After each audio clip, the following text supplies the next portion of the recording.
বিদেশি বিনিয়োগকারীদের আকৃষ্ট করতে ঢাকায় শুরু হলো বাংলাদেশ বিনিয়োগ সম্মেলন 2025। 40টি দেশের বড় বড় কোম্পানিগুলোর প্রতিনিধিরা এই সম্মেলনে যোগ দিয়েছেন। বাংলাদেশের সামগ্রিক অর্থনীতি স্থিতিশীল হওয়ায় এই সম্মেলনের মধ্য দিয়ে নতুন বিনিয়োগের ব্যাপারে আশাবাদী বিডার চেয়ারম্যান আশিক চৌধুরী। বিস্তারিত সুশান্ত সিনহার রিপোর্টে।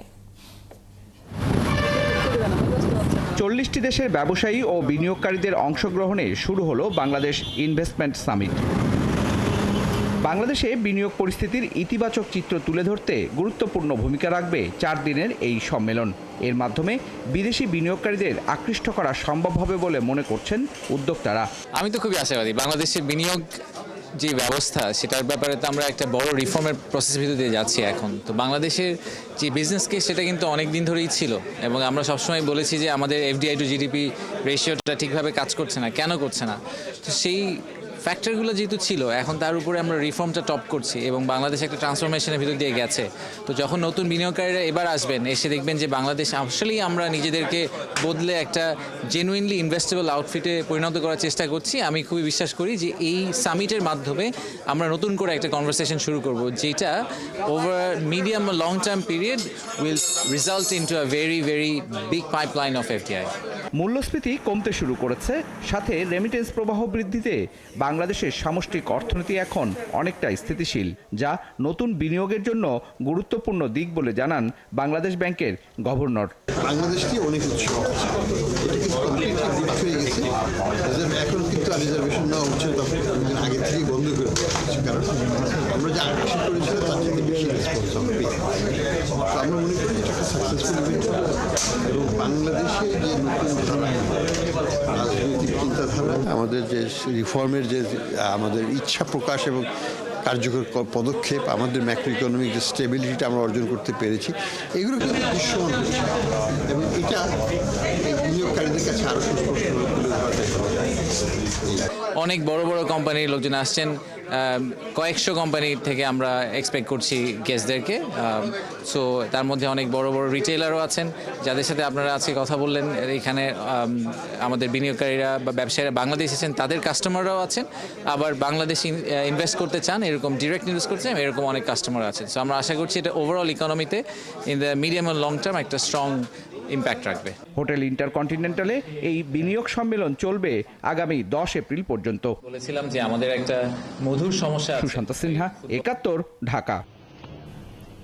দর্শক, প্রতিবেদনটিতে যেমনটি দেখছিলেন যে আজ থেকে শুরু হয়েছে বাংলাদেশ ইনভেস্টমেন্ট সামিট 2025। রাজধানীর হোটেল ইন্টারকন্টিনেন্টালে 4 দিনব্যাপী সামিটে যোগ দিচ্ছেন 40টি দেশের ব্যবসায়ী ও বিনিয়োগকারীরা। এ নিয়ে আরো খবর জানাতে সেখানে আছেন সহকর্মী সুশান্ত সিনহা। সরাসরি যুক্ত হচ্ছি তার সঙ্গে। সুশান্ত, বিনিয়োগ সম্মেলন কি শুরু হয়েছে এবং কারা কারা এসেছেন এই সম্মেলনের এই ধাপে কি থাকছে, এবং সেই সাথে জানাবেন যে এই সম্মেলন আসলে বাংলাদেশের অর্থনীতিতে কি ভূমিকা রাখবে?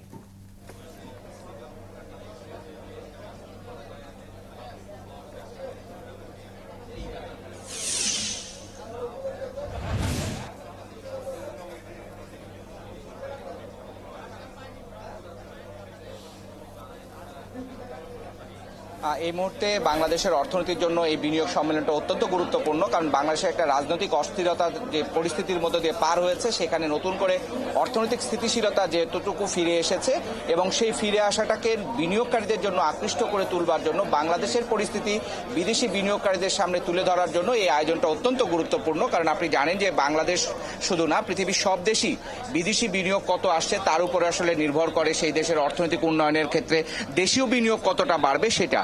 সেই প্রোগ্রামে আমরা আজকে যখন দেখছি যে এই সেমিনারটা যখন শুরু হবে অনেকগুলো ভাগে সম্মেলনটাতে অনেকগুলো ভাগে ছোট ছোট করে সেমিনারের আয়োজন করা আছে।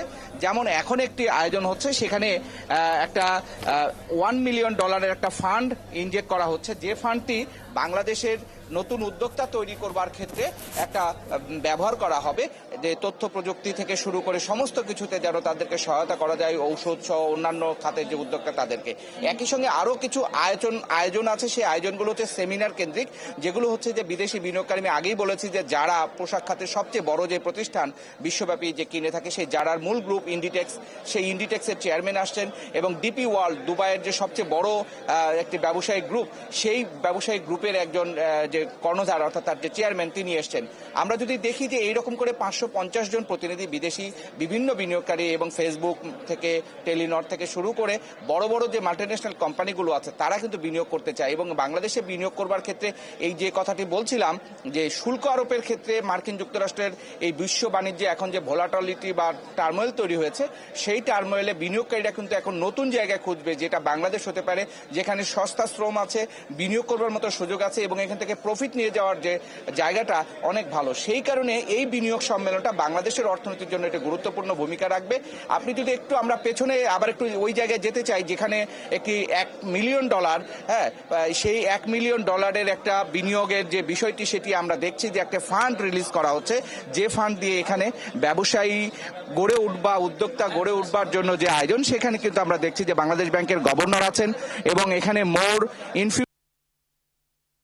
ফলে $1 মিলিয়ন একটি ফান্ডের উদ্বোধন করা হচ্ছে, যেটি দিয়ে বাংলাদেশের নতুন বিনিয়োগকারী উদ্যোক্তা তৈরি কিংবা এই ধরনের যারা বাণিজ্য করে নিজেদেরকে গড়ে তুলতে চাই সেই জায়গা থেকে আমরা যদি টিভির মনিটরে দেখি সেখানে কিন্তু দেখবো যে $1 মিলিয়ন একটা ফান্ড। এইরকম ছোট ছোট করে অনেক ইনিশিয়েটিভ আছে যেগুলো সামগ্রিকভাবে যদি সম্মিলিতভাবে করা যায় তাহলে বাংলাদেশের অর্থনৈতিক এবং বাংলাদেশের বিনিয়োগের ক্ষেত্রে এটি একটি বড় সহায়ক শক্তি হবে। আর যখনই বিদেশি বিনিয়োগ আসবে তখন কিন্তু দেশীয় বিনিয়োগকারীরা তাদের সাথে জয়েন্ট ভেঞ্চারে বা তাদের সঙ্গে আলাদা কোম্পানি খুলেও কিন্তু যৌথভাবে তারা কাজ করতে পারে।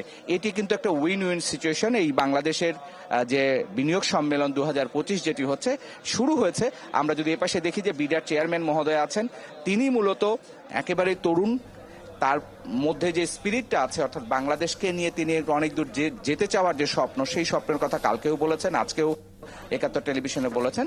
আমরা সেইখানেই দেখছি যে বিনিয়োগ সম্মেলনের যে উদ্যোক্তা বাংলাদেশ বিনিয়োগ উন্নয়ন কর্তৃপক্ষ বিডার, সেটি কিন্তু বেশ ভালোভাবেই কাজ করছে এবং আশা ধন্যবাদ করা যায়। সুশান্ত আমাদের সঙ্গে যুক্ত হওয়ার জন্য। আমরা পরবর্তী সংবাদ সংযোগে আপনার সঙ্গে আবারও যুক্ত হব।